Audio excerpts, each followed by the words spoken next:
वायवीय श्वसन और अवायवीय श्वसन में अंतर, जो कि 3 या 5 नंबर का पूछता है।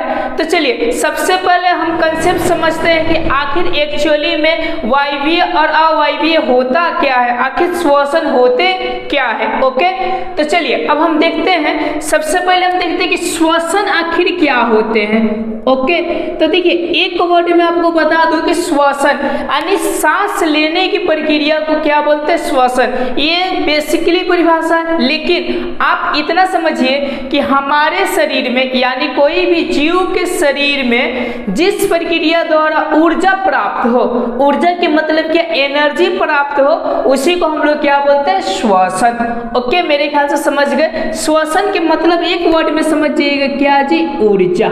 ओके, ऊर्जा को हम क्या कहते हैं, श्वसन कहते हैं जीव में। ओके, अब यही श्वसन जो होते हैं वो 2 भागों में विभक्त हो जाते हैं। अब कौन कौन से भागों में विभक्त होते हैं उसको देख लेते हैं। तो देखिए एक जो होते हैं वो आपके वायवीय, यानी वायवीय के मतलब समझिए कि क्या होगा। ओके, वायवीय, वायवीय कहने का मतलब बोल सकते हैं वायु। ओके, अब वायु को हम क्या बोल सकते हैं, हवा। चूंकि हवा में क्या होते हैं तो आपका O2 होते हैं, जिसको हम बोल सकते हैं ऑक्सीजन। ओके, देखिए अवायवीय का मतलब आप समझे कुछ, वायवीय अवायवीय का मतलब O2 नहीं, यानी ऑक्सीजन नहीं। तो मेरे ख्याल से समझ में आ रहा है कि ये एनर्जी जो शरीर में उत्पन्न होती है वो कितने प्रकार की होती है, 2 प्रकार की, एक O2 की उपस्थिति में, एक O2 की उपस्थिति में नहीं। ओके, इसी को हम लोग क्या बोलते हैं, वायवीय श्वसन, और इनको अवायवीय श्वसन। इसको हम लोग शौक से इसको ऑक्सी श्वसन में बोलते थे, क्यों, क्योंकि इसमें ऑक्सीजन है, और इनको क्या बोलते थे, अनऑक्सी, क्योंकि इसमें ऑक्सीजन नहीं होता है। ओके, मेरे ख्याल से समझे। तो चलिए हम पहला क्या करते हैं, तो लिखते हैं कि पहला आपका अंतर क्या होगा। तो हम लिख सकते हैं ऐसा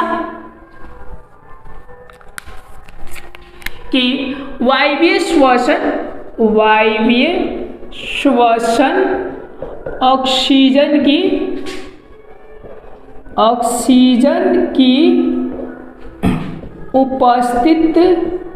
उपस्थिति में होता है।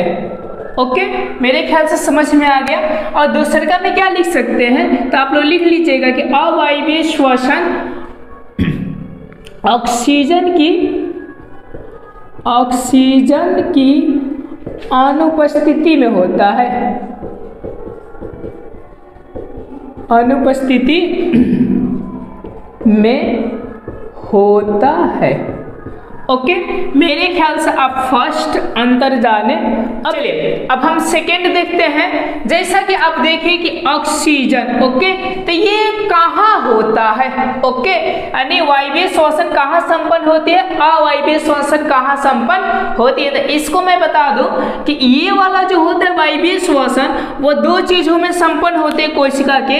एक होते हैं कोशिका द्रव्य, कोशिका द्रव्य, और दूसरी की चीज जो होते हैं वो होते हैं तथा, ओके, माइटोकॉन्ड्रिया।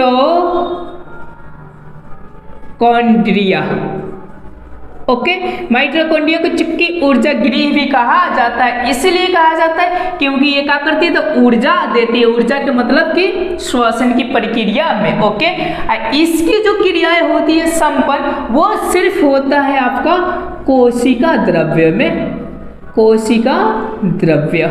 ओके, मेरे ख्याल से आप समझे 2 नंबर कि ये जो होता है कोशिका द्रव्य में और माइटोकॉन्ड्रिया में होता है, और ये सिर्फ किस में होते हैं, तो कोशिका द्रव्य में होते हैं। ओके, अब चलिए अब इसमें वो किस तरह आपका क्या होता है, तो विखंडन होता है और क्या क्या बनाता है, इसको अब हम समझ लेते हैं। तो देखिए 3 नंबर होगा, जैसा कि ग्लूकोज होता है हमारे शरीर में और उसमें क्या मिल जाते हैं, O2 मिल जाते हैं, तो इसको विभक्त कर CO2 यानी कार्बन डाइऑक्साइड और प्लस ये जल बनाते हैं, प्लस क्या बनाते हैं तो ऊर्जा बनाते हैं। ओके, मेरे ख्याल से समझ में आ रहा है आपको कि ये ऑक्सीजन हम लेते हैं श्वसन की प्रक्रिया द्वारा, ये पूरे के पूरे मिलकर इसको विखंडित कर देता है तो एक CO2 बन जाता है जो कि वाष्प बनकर उड़ जाता है, ये क्या हो जाता है तो जल होता है जो कि क्या होता है तो हम लोग को मूत्राशय में आ जाता है, इससे क्या होती है तो हमको एनर्जी मिल जाती है।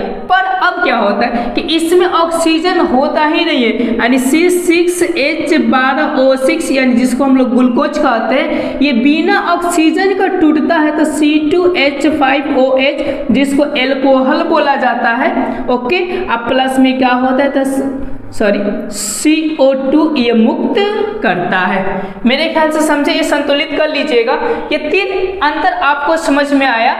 ओके, अब चलते हैं चौथा अंतर देखते हैं कि चौथा क्या होगा। अब ये एनर्जी मुक्त करता है तो आखिर कितना कितना करता है, ठीक है, उसको देख लेते। तो ये जो करता है एनर्जी मुक्त वायवीय में, वो याद रखिएगा 38 ATP के रूप में निर्माण होते हैं। ओके, ये आपका का चौथा है और इसमें जो निर्माण होते हैं वो कितने होते हैं 2 ATP के रूप में।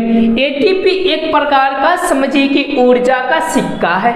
ओके, मेरे ख्याल से समझे।